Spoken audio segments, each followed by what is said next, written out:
નમસ્તે બાળ મિત્રો, નમસ્તે વાલી મિત્રો, કેમ છો તમે? બધા મજામાં ને?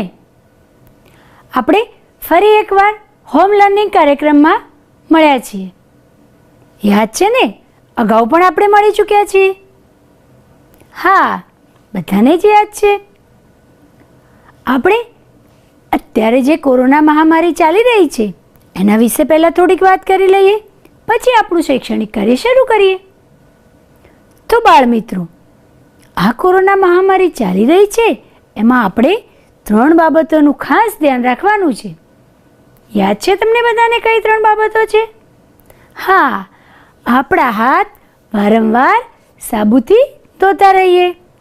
આપણે માસ્ક યોગ્ય રીતે નાક અને મોં ઢંકાય એ રીતે પહેરીએ. એક વ્યક્તિથી બીજી વ્યક્તિ વચ્ચે 6 ફૂટનું અંતર જાળવીએ. જ્યાં સુધી રસી આપણા સુધી નહીં ત્યાં સુધી કોઈ કચાશ રાખવાની નથી આપણે. તો ચાલો બાળ મિત્રો, આપણે શૈક્ષણિક કાર્યની શરૂઆત કરીએ. તમને અભ્યાસની વાત કરીએ એ પહેલા વાલી મિત્રો, તમારા માટે એક ખાસ સૂચન છે. તમે જ્યારે પણ હોમ લર્નિંગ કાર્યક્રમ ચાલી રહ્યો હોય ત્યારે તમારા બાળકો સાથે બેસો. એમને ક્યાંક ને ક્યાંક મૂંઝવણ પડે, કોઈ પ્રશ્નમાં સમજ ના પડે તો એ વસ્તુનો તમે પાસે રહી અને ખ્યાલ અપાવો. બાળકને ક્યાંક તમારી મદદની જરૂર પડી રહે છે, કારણ કે શિક્ષક બાળક સાથે નથી, બાળક જાતે શૈક્ષણિક કાર્ય કરી રહ્યું છે. એટલે તમે દરેક હોમ લર્નિંગ કાર્યક્રમ, દરેક એપિસોડમાં એમની સાથે બેસો અને શૈક્ષણિક કાર્યમાં એમને મદદરૂપ થાવ, એવી આપ સૌને મારી નમ્ર વિનંતી છે. તો બાળ મિત્રો, અગાઉના એપિસોડમાં આપણે ગણિતમાં એક એકમ શીખ્યા હતા. તમને બધાને યાદ છે કયો એકમ હતો? હા, 27મો એકમ, સૌથી લાંબુ ડગલું. આ એકમમાં આપણે 3 મિત્રોની વાત કરી હતી. યાદ છે ને? તો યાદ કરીને કહો, સૌથી લાંબુ ડગલું કયા મિત્રનું હતું? બરાબર, હાથીભાઈનું. બરાબર ને? અને એ સ્પર્ધામાં કોણ વિજેતા થયું હતું? હાથીભાઈ. અને જો ચાલવા કરતા દોડવાની હરીફાઈ રાખી હોત તો કોણ વિજેતા થાત? વિચારો વિચારો. હા, હરણભાઈ. કોણ વિજેતા થાત? હરણભાઈ. ખૂબ સરસ, બધાને ખૂબ સરસ ખ્યાલ આવી ગયો. હવે મેં તમને ગૃહ કાર્ય આપેલું, યાદ છે? હા, તો ચાલો હવે આપણે આપણું શૈક્ષણિક કાર્ય શરૂ કરીએ. આપણે અમુક વસ્તુઓનું અંદાજિત માપ તો શીખ્યા હતા. હવે આપણે એ વસ્તુઓને માપી અને કેવી રીતે લખાય એ વસ્તુઓને માપીએ અને એ વસ્તુઓનું ખરેખર માપ કેટલું છે એનો પણ ખ્યાલ મેળવ્યો હતો. બરાબર ને? તો આપણે આગળ શરૂઆત કરીએ. હું તમને એક વિડીયો બતાવું છું. એમાં બાળકો, તમારા જ જેવા બાળકો માપન કરે છે જુદી જુદી રીતે. એ તમારે નિહાળવાનું છે. તો ચાલો વિડીયો જોઈએ. અહીં જુઓ વિદ્યાર્થી મિત્રો, એક વિદ્યાર્થીની એની ગણિતની સ્વાધ્યાય પોથી એના આંગળા દ્વારા માપે છે કે કેટલા આંગળાની થાય છે. તો આપણે ગણીએ એની સાથે સાથે. 3, 4, 5, 6, 7, 8, 9, 10, 11, 12, 13, 14, 15, 16, 17, 18, 19. જોયું ને બાળ મિત્રો? અહીં વિદ્યાર્થીની એની આંગળીઓના માપ દ્વારા સ્વાધ્યાય પોથીનું માપન કરે છે. તમારે પણ આ જ રીતે જુદી જુદી વસ્તુઓનું માપન કરવાનું છે. ચાલો એક બીજો વિડીયો જોઈએ આપણે. બાળ મિત્રો, આપણે વેદ દ્વારા માપનની અગાઉ વાત કરી હતી. તો આ વેદ દ્વારા માપ લઈને એક બાળક એના વર્ગખંડની બારીનું માપ લે છે. તો આપણે જોઈએ એ કેવી રીતે માપ લે છે. 2 વેદ, 3 વેદ, 4 વેદ, 5 વેદ, 6 વેદ, 7 વેદ અને થોડીક જગ્યા રહી છે. જોયું વિદ્યાર્થી મિત્રો? અહીં એક વિદ્યાર્થી એના વર્ગની બારીની વેદ દ્વારા માપ લીધું અને આપણે પણ ગણીને કેટલી વેદ થઈ. બરાબર ને? આ રીતે તમારે તમારા ઘરની બારી કે ઘરની આવી કોઈ અગાસી હોય એનું માપ લઈ વેદથી અને તેનું માપન કરવાનું છે. કરશો ને? હવે તમે તમારી સ્વાધ્યાયન પોથી કાઢો. એમાં આપણે કંઈક લખવાનું છે. તો આપણે લખીશું. તો બાળ મિત્રો, અહીં તમે તમારી સ્વાધ્યાયન પોથીનું 90 નંબરનું પાન જોઈ રહ્યા છો.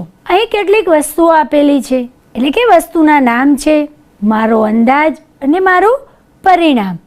આપણે જેમ વિડીયોમાં જોયું કે એક બાળક આંગળા દ્વારા, વેત દ્વારા જુદી જુદી જગ્યા વસ્તુનું અંતર માપતો હતો, એમ આપણે અહીં આપેલી વસ્તુનું અંદાજ કાઢવાનો છે અને ખરેખર એનું માપન કેટલું થાય છે એનું પરિણામ પણ આપણે લખવાનું છે. તો લખશો ને બધા? તો ચાલો, સૌથી પહેલા અહીંયા એક પ્યાલો દોરેલો છે. તમારા ઘરમાં પણ હશે પાણી પીવાનો પ્યાલો, તો માગી લો મમ્મી જોડે પ્યાલો. હવે ખાલી પ્યાલાને જોઈ અને મને કહો કે આ પ્યાલો કેટલા આંગળાનો હશે? અંદાજિત બોલો. બરાબર. કોઈ કહે છે 7, કોઈ કહે છે 5, કોઈ કહે છે 8. દરેકનો પ્યાલો અલગ અલગ માપનો હોય, બરાબર ને? કોઈના ઘરમાં નાનો હશે, કોઈના ત્યાં મોટો હશે. મને તો જે દેખાયો એ પ્યાલો 5 આંગળાનો હશે.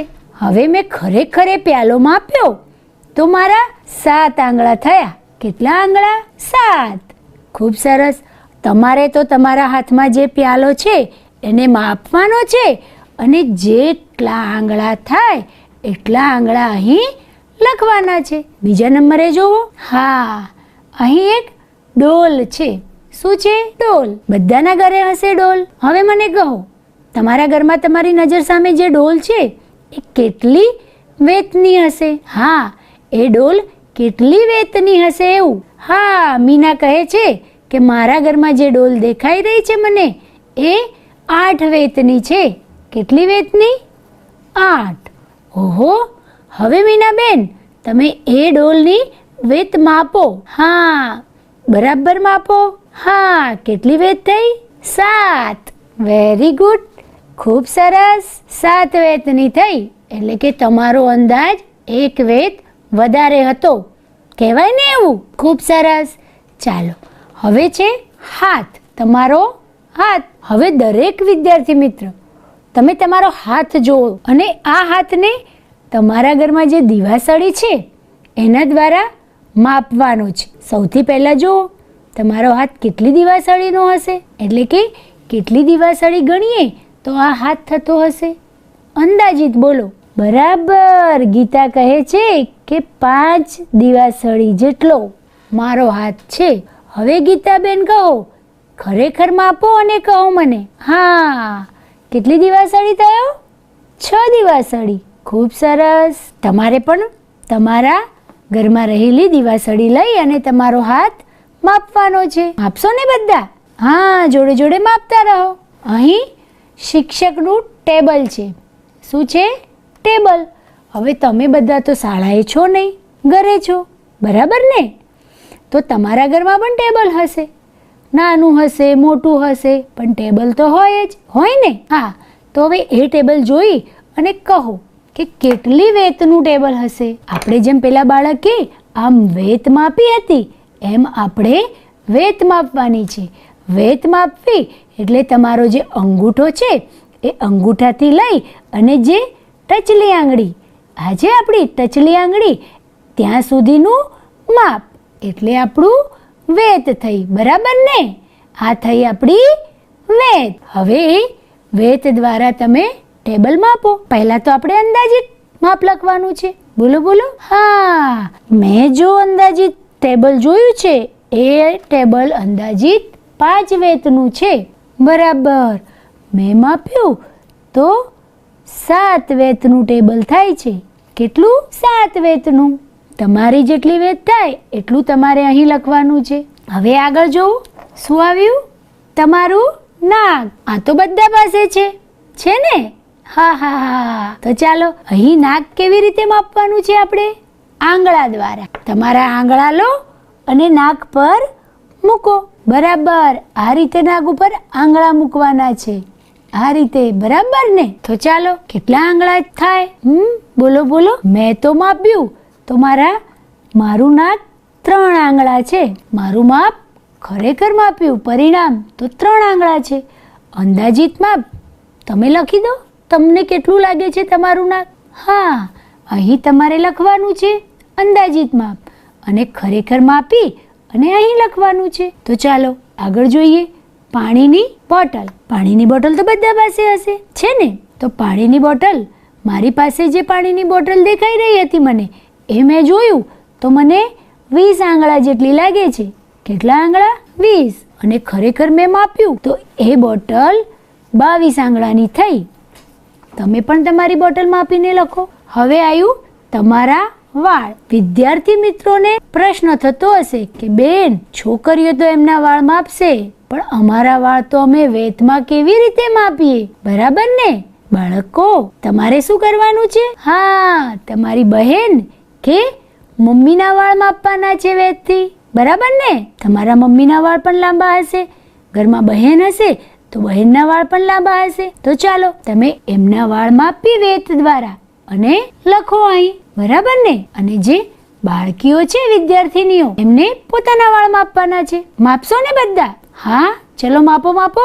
મને તો મારા વાળ અંદાજિત 2 વેતના લાગે છે અને મેં જ્યારે માપ્યા 3 વેતના થયા. તમારે તમારા વાળ માપવાના છે વિદ્યાર્થીનીઓ. અને વિદ્યાર્થી ભાઈઓને એમની બહેન કે માતાના વાળ માપીને લખશે. કોઈના ઘરે દાદી હશે તો દાદીમાના પણ વાળ માપો વેત દ્વારા અને લખો. તો ચાલો, લખવાની મજા આવી ને બધાને? બાળ મિત્રો, અહીં તમને એક ચિત્ર દેખાઈ રહ્યું છે. દેખાઈ રહ્યું છે? જુઓ, બિલાડીનું ભોજન, ઉંદર કે દૂધ? અહીં બિલાડી દોરેલી છે, સામે એને દૂધની વાડકી દેખાઈ રહી છે અને અહીં એક ઉંદર છે. અહીં એક ઘર છે નાનું અમથું. બરાબર? હવે અહીં નીચે થોડાક પ્રશ્નો આપેલા છે, આપણે વાંચીશું એ પ્રશ્નો. આંગળીઓથી માપો અને લખો. ઉંદર અને દૂધ વચ્ચેનું અંતર ખાલી જગ્યા આંગળા છે. તમારા જેટલા થાય એટલા તમારે લખવાનું છે. હવે કહો, ઉંદર અને બિલાડી વચ્ચેનું અંતર ખાલી જગ્યા આંગળા છે. ઉંદર અને બિલાડી એટલે કે આ ઉંદર છે અને આ બિલાડી છે. આ બંને વચ્ચેનું અંતર કેટલા આંગળા થાય? તો માપો.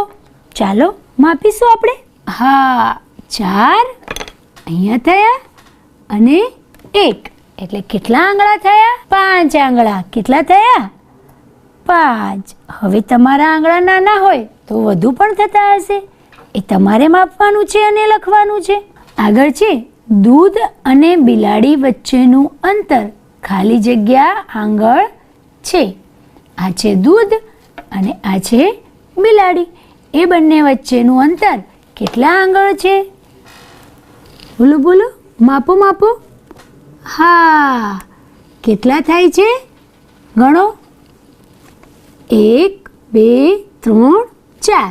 કેટલા આંગળ થયા? 4 આગળ. બરાબર? હવે આપણે જોઈએ અહીં ઉંદરની પૂંછડીની લંબાઈ ખાલી જગ્યા આંગળ છે. આ ઉંદરભાઈની પૂંછડી છે આટલી. તો એ કેટલા આંગળ છે લાંબી? માપીશું. હા, કેટલા આંગળ છે? માપો માપો. હા, આવી ગયા. 1 2 3 4. કેટલા આંગળ લાંબી છે? મારા 4 આંગળ થાય છે. તમારા આંગળા પતલા નાના હોય તો વધુ પણ થઈ શકે છે.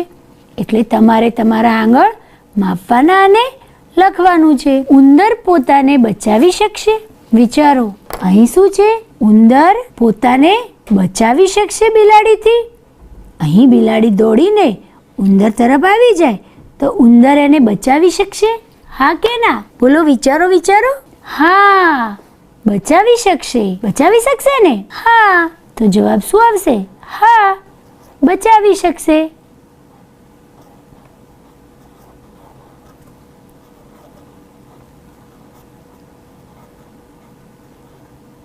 હવે જુઓ, બિલાડી સૌથી પહેલા કોની પાસે પહોંચશે?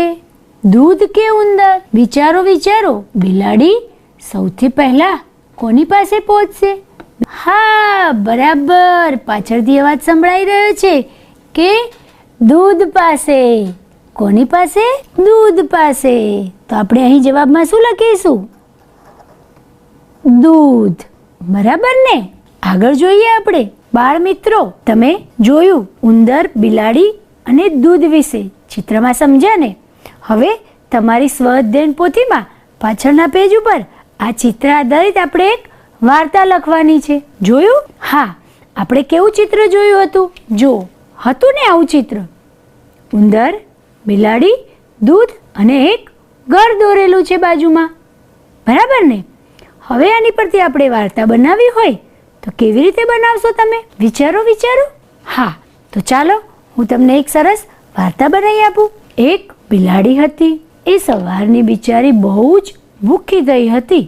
એને બહુ ભૂખ લાગી હતી. એ પોતાના ખોરાકની શોધમાં આમ તેમ ફરતા એક ઘરના આંગણામાં આવી પહોંચી. એ ઘરના આંગણામાં જોયું તો એને એક વાટકીમાં દૂધ જોવા મળ્યું. દૂધની બાજુમાં જ એક ઉંદર હતો. એટલે કે ઉંદર અને દૂધની વાટકી બેઉ જોવા મળી. હવે બિલાડી ઉંદર જોડે જાય કે દૂધ જોડે જાય એ વિચારતી હતી. એ જેવી આગળ વધે છે એટલામાં જ ઉંદર ત્યાંથી દોડીને જતો રહે છે અને બિલાડી દૂધ પાસે પહોંચી જાય છે. બિલાડીને એનો ખોરાક મળી જાય છે. એ દૂધ પીને એની ભૂખને તૃપ્ત કરે છે.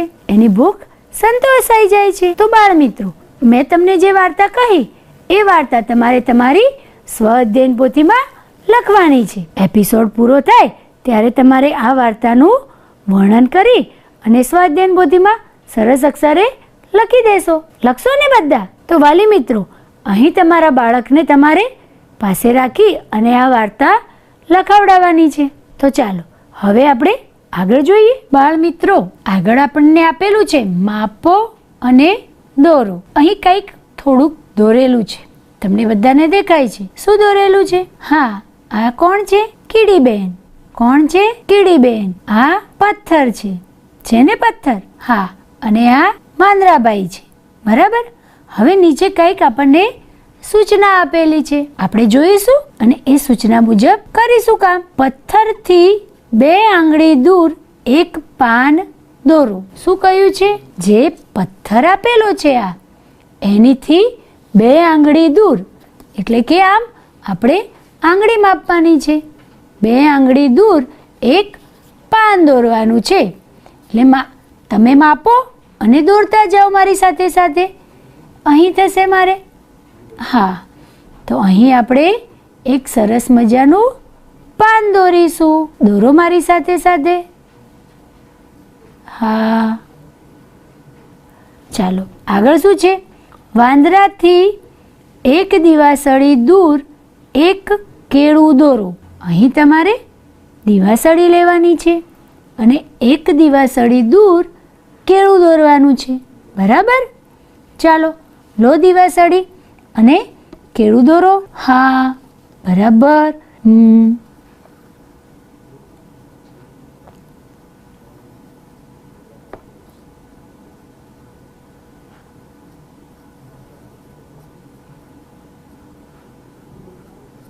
હવે આગળ શું આપ્યું છે? પથ્થરથી 7 આંગળી દૂર એક પતંગ દોરો. પથ્થર આપેલો છે. હા, એનાથી 7 આંગળી દૂર એક પતંગ દોરવાનો છે. ચાલો દોરો બધા. હા, દોર્યો બધાએ? ખૂબ સરસ. બધા દોરતા રહેજો. હા, પછી હું બધાનું ચિત્ર જોઉં છું. આગળ શું છે? કેળાથી 4 આંગળ દૂર એક પક્ષી બનાવો. જ્યાં આપણે કેળું બનાવ્યું છે એનાથી 4 આંગળ દૂર એક પક્ષી બનાવો. ચાલો બધા બનાવો. હા, બની ગયું બધાનું. હવે શું આપેલું છે?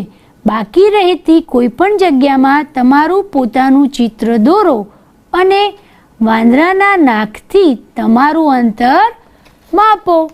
ચાલો, બધાએ દોર્યું તમારું? હા, જો મેં દોર્યું છે. જો બાળ મિત્રો, મારું ચિત્ર આવું થયું. જોયું ને? હા, આપણે વાંદરાથી અંતર રાખીને કેળું બનાવ્યું. કેળાથી અંતર રાખીને એક પક્ષી બનાવ્યું. પતંગથી અંતર રાખીને વાદળ બનાવ્યું. પથ્થરથી અંતર રાખીને પતંગ બનાવ્યો. અને જે જગ્યા વધી હતી ત્યાં તમે તમારું ચિત્ર દોર્યું છે. દોર્યું છે ને? એટલે આપણું આવું એક સરસ મજાનું ચિત્ર થયું. તમે તમારી સ્વ અધ્યયન પોથીમાં દોર્યું ને? તો વિદ્યાર્થી મિત્રો, હવે તમારે આવું જ ચિત્ર એક બીજા પેપરમાં બનાવવાનું છે.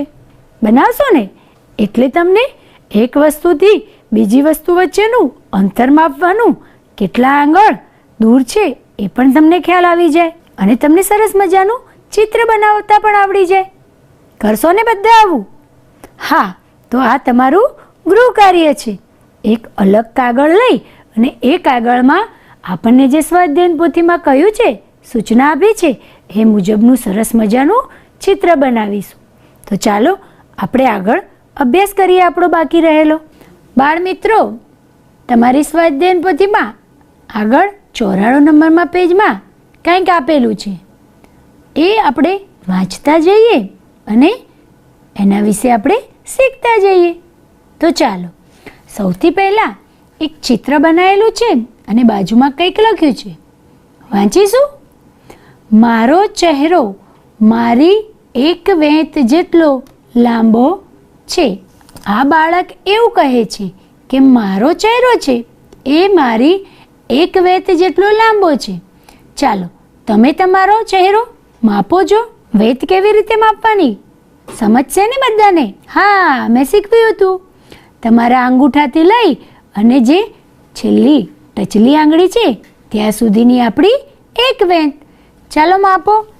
થાય છે બધાનો એક વેંત? હા, મેં માપ્યો તો મારો પણ એક થાય છે. તમારો થાય છે ને? ખૂબ સરસ. ચાલો આગળ જોઈએ. અહીં એક બીજો વિદ્યાર્થી છે.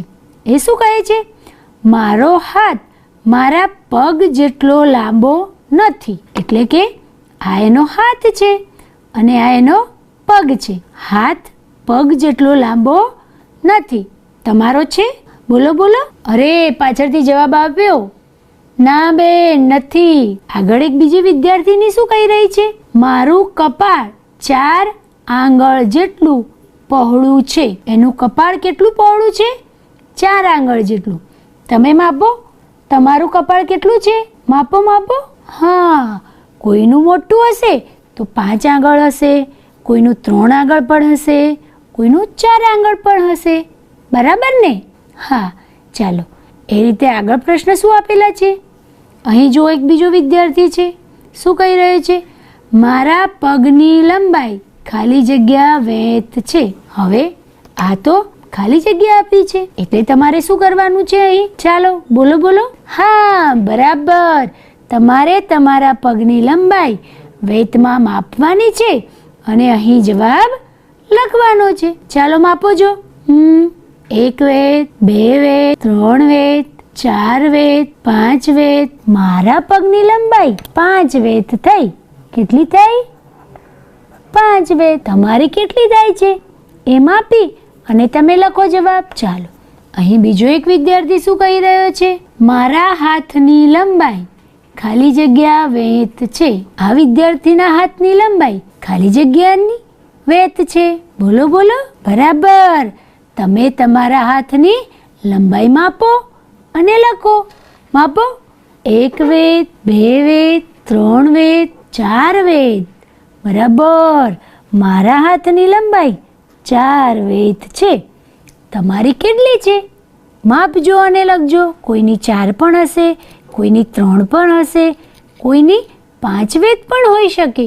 આગળ જોઈએ આપણે. જો બાળ દોસ્તો, અહીં એક વિદ્યાર્થી શું કરી રહ્યો છે? એની ગરદનનું માપ લઈ રહ્યો છે. શું લખેલું છે? મારું ગળું ખાલી જગ્યા આંગળ જેટલું લાંબુ છે. આ કેવું એનું ગરદન માપી રહ્યો છે?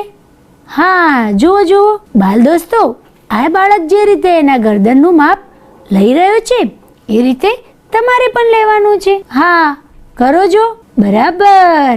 આ રીતે આંગળથી તમે તમારા ગરદન કેટલા આંગળ જેટલું લાંબુ થાય છે એ માપતા જાઓ. બરાબર.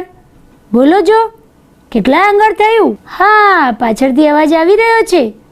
કોઈનું 4 આંગળ છે, કોઈનું 5 આંગળ થાય છે અને કોઈનું તો 6 આંગળ પર થાય છે. દરેકના ગરદનનું એટલે કે ગળાનું માપ અલગ અલગ હોઈ શકે. બરાબર ને? હું મારું માપું છું અને અહીં લખું છું. તમારે પણ તમારું માપીને અહીં લખવાનું છે. બરાબર ને? મારું ગળું 7 આંગળનું છે. કેટલું? 7 આંગળ લાંબુ છે. તમારું કેટલું છે? એ તમે અહીં લખો. તો બાળ દોસ્તો, અહીં એક વિદ્યાર્થીની શું કરી રહી છે?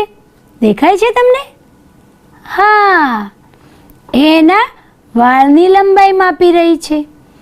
મારા વાળની લંબાઈ ખાલી જગ્યા વેત અથવા આંગળ છે. વેતમાં પણ મપાય, આંગળમાં પણ મપાય છે, બરાબર ને? જેના જેટલા લાંબા વાળ. તો ચલો, આ વિદ્યાર્થીની કેવી સરસ રીતે એના વાળ માપી રહી છે. તમે પણ માપો. બરાબર. હવે પાછો અહીં તમને બધાને પ્રશ્ન થશે કે બેન, અમારા વાળ તો નાના નાના છે, અમે કેવી રીતે વેતથી માપીએ? તો તમે તમારા વાળ આંગળથી માપો. શેનાથી માપશો? આંગળથી. બરાબર, સરસ. ચાલો, માપ્યા? હા, બોલો બોલો. ખૂબ સરસ. દરેક પોતાના વાળ જુદી જુદી લંબાઈના છે. મારા વાળ 3 વેત લાંબા છે, એટલે મેં અહીં 3 વેત લખી. હવે છેલ્લો પ્રશ્ન છે. મારી સૌથી લાંબી આંગળીની લંબાઈ ખાલી જગ્યા આંગળ છે. તમારી જે સૌથી લાંબી આંગળી છે, એટલે કે કઈ આંગળી? પહેલી નહીં અને બીજી. એની લંબાઈ કેટલા આંગળ છે એ તમારે માપવાનું છે અને લખવાનું છે, બરાબર ને? તો બાળ મિત્રો, આપણે અહીં શીખી ગયા કે માપ આંગળથી, વેત દ્વારા અને દીવાસળીની મદદથી પણ આપણે લઈને અંદાજિત માપ કરી શકીએ છીએ. આપણે જે વસ્તુ આજે શીખ્યા છીએ એનો તમારે વારંવાર મહાવરો કરવાનો છે અને તમને જે ગૃહ કાર્ય આપ્યું છે મેં એ તમારે પૂર્ણ કરવાનું છે. કરશો ને તમે તમારું ગૃહ કાર્ય? આવતા એપિસોડમાં આપણે ફરી મળીશું. ત્યાં સુધી આવજો.